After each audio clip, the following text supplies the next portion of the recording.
ولقد خلقنا الإنسان من سلالة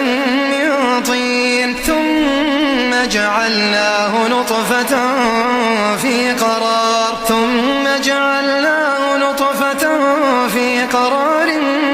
مكين ثم خلقنا النطفة علقة فخلقنا العلقة مضغة فخلقنا المضغة عظاما فكسونا العظام لحما ثم أنشأناه خلقا آخر فتبارك الله أحسن الخالقين